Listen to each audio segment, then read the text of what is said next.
This is going to be a how-to video on installing a Curt trailer hitch receiver 2014 Hyundai Accent hatchback. It's different for a hatchback. The sedan supposedly bolts right up. Hatchback, you might have to drill the frame, it says. Pretty straightforward. Need a ratchet, a torque wrench, 11/16 socket, 9/16 socket, a drill, and a 15-30 seconds drill bit. So I got my tools, got my hitch. Let's get started. I previously had a 2009 Accent hatchback. It actually had threaded holes in the frame, and my last trailer hitch for that car went right on. I'm hoping they're wrong about this, and that these right here are actually threaded, but it doesn't look like it. So I will be having to use a drill and the fish tape they give you to pull the nuts and washers in. This is the passenger side you're looking at. So this plug has to be removed.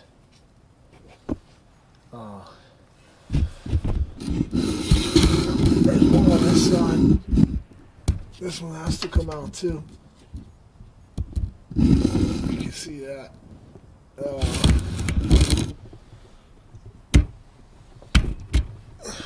Shooting this video, GoPro Hero 3 Plus Black Edition. Have an external mic hook up on it, LED backlight hooked up on it, so it's a Tascam external mic, the 3.5 millimeter conversion jack, so you can use the external mic. Makes the GoPro sound really good. It's all set up on the X grip frame. So let me get drilling. Alright, so I try to put this up here to mark it, and you know, they show you that it'll rest on this toe tab here. This piece here will rest on that, and you can put it up there to mark your hole. But yeah, that don't work, and it will fall. You won't have time. So these are the mounts that go in the frame holes and lock it in. And the two that don't have to be drilled that I pulled the plugs out of, I'm going to just fit it up there loosely so I can mark the third hole on here to the frame. And just put it up loose.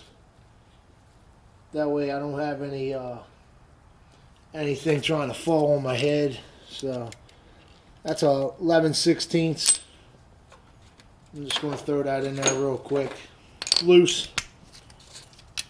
Best setup probably. Ratchet with a little extension. Keep yourself out of the way. And I'm going to throw this up here and mark it. Alright, so I've been fooling with the hole a little bit. And it says you got to drill 11/16 hole, which, you know, right about 3/4. And what this will do is go up through that big hole that I showed you earlier, the one the rubber plug was in, and it needs to get in there and flip over and pull down through the hole. There's really not enough room for that. Your run-of-the-mill drill index goes up to about a 1/2 inch bit, which that ain't big enough. I have a step bit, and that hole that the rubber plugs came out of is roughly about 1 inch. But you need to be able to get that in there first, and that's way bigger than that's about 3/4 instead of 1/2 inch. So what I'm going to do is I have a burr bit, That's what I call possibly a deburring tool, deburring bit right here. I'm going to put that in my drill and open that hole up, roughly the same size as the stock hole that came on it, which is I'll show you, is right here. That's the stock hole. That's the hole I'm drilling. I need a lot more to be able to. There's a different technique where you put this block in first and then fish the bolt up from the bottom side, and then instead of pulling it all the way through and coming back down there, which really you're going to need this thing to flip, and that's probably not going to happen. That fish tape's going to come undone before that flips, so you're better off just pushing it through the hole and doing the reverse. That's what I'm going to do.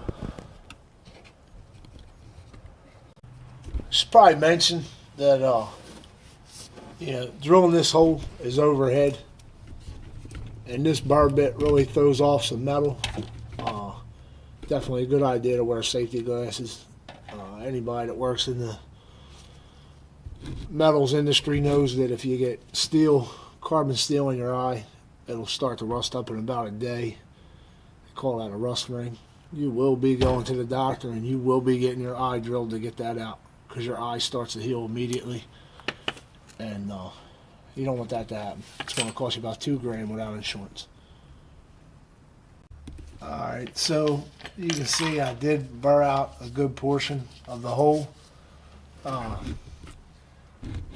Still a good ways to go. You see how much of that step bit fits in the stock hole. 2, 3, darn near to the 5th ring. And as you can see here, I'm about just be able to get the first bit in there. So instead of trying to burr that the whole way, I opened it up enough to get that bit in there.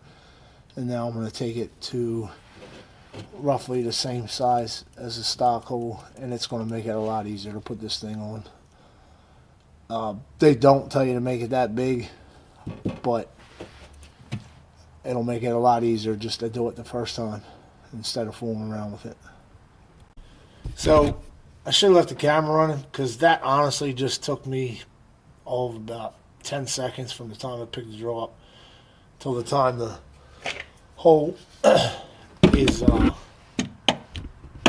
the same depth as this here, and that is 7/8. I don't know if you can see the numbers on the step bit, but it's 1 ring below the 1 inch, which is 7/8. And so let me go ahead and start putting this thing up, and I'll show you how I'm gonna choose to do my fish tape technique, and that's going to be a little different. So you have the nut on the fish tape, the bolt, I'm sorry, and you see that'll fit in there like that, and then for I'm actually going to make that a little bigger. Make it just a hair bigger. Hopefully this don't get on my lens. It's gonna melt it. I mean that's it right there. That thing. That step bit. That's no joke. You see it. Instead of fooling around, just get it done.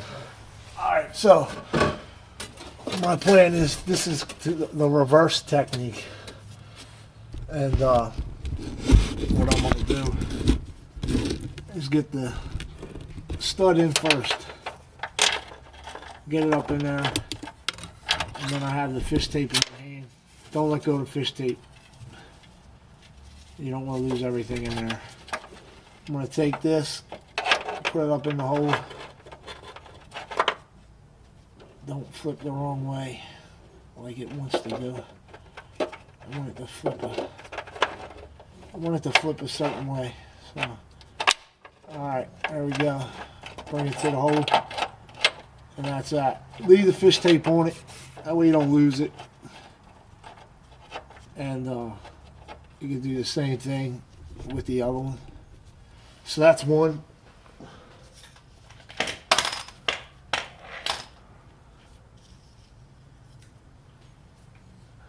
And you just do these loose, leave them in loose, so you get everything in and fit up. So there's my second bolt. Pretty straightforward. You just take it, hook it to the spring, thread it in. Simple enough. And then we're going to do the same thing back here that we just did there. Let me get the camera right. I know this is probably a little awkward watching this because it's upside down. Just, you know, I'm going to use this for pulling kayaks. So you're talking,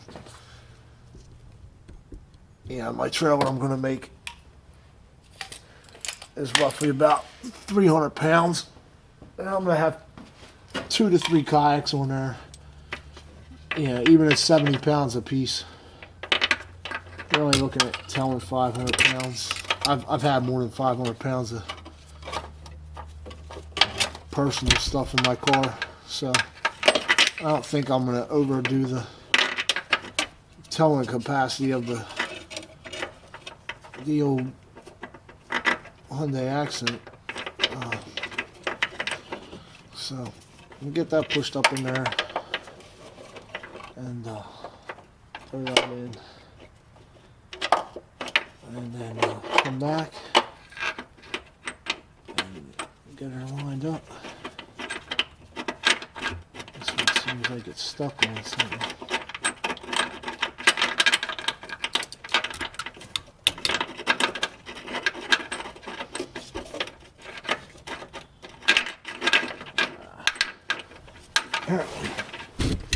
Apparently there's something in there. A little piece of something. So, of course, this is going to be difficult, right? There we go.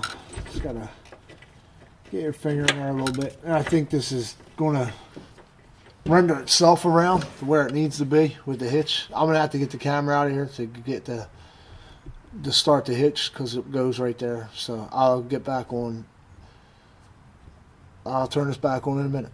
So just real quick before I put this up, you know, it says recommends that you throw the fish tape through the bolt holes, and also this doesn't come with washers for the nut side. I have a couple stainless steel lock washers that if there's enough room on there, I am going to throw them on.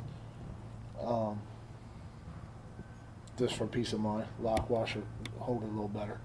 They're not the nylock, sometimes also referred to as the airplane nuts that have the nylon in the threads that lock them in. They're just basically regular washer nut, and I don't have much faith in them not rattling themselves loose. So I might throw that extra little bit on there. So that's the first one on. As you can see, there's no lock washer, just that nut with the built-in washer, and still got a little room probably.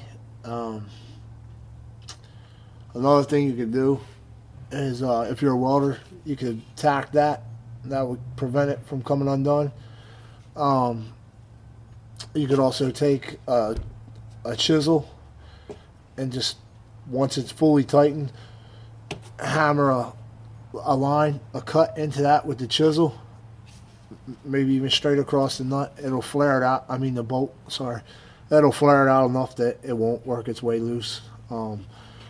If it does, you'll probably hear it rattling before it comes loose. It won't come all the way loose, but you'll hear it rattle. This one, the fish tape's kind of awkward to take off. It doesn't come off as easy as it goes on, and you don't want that If you can, pull that to the side to hold some tension on it so you don't lose that nut once you, that bolt, once you get that coming off. As you can see, it doesn't really twist off as easy as it went on. You don't want it to spring up in there either. Like I said, you gotta leave them loose because you're gonna have to cheat the other side down a little bit to get it in there. This one I'm gonna try to put a wash on. Like I said, hold it sideways so it holds that, and you gotta be real gentle putting the nut on it first so you'll push that bolt right up in there. So just take your time just to get it started. A little short with the washer on it, so I'll probably go without the washer and just really run them up tight, and probably somehow damage the threads on the bolt itself so it doesn't work its way loose. But yeah, these I'm gonna leave them loose. Just a full nut, not even, maybe one thread less than a full nut on each one. And I'm gonna jump over to the other side. So this is the last piece that goes on. What it does is goes under the toe loop. This will be toward the road. You get a bolt with a washer.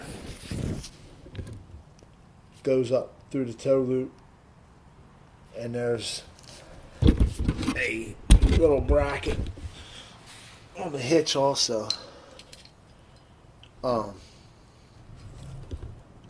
That it goes behind. I'll try to show you. So this is the toe loop. Here's the bracket. So this goes here.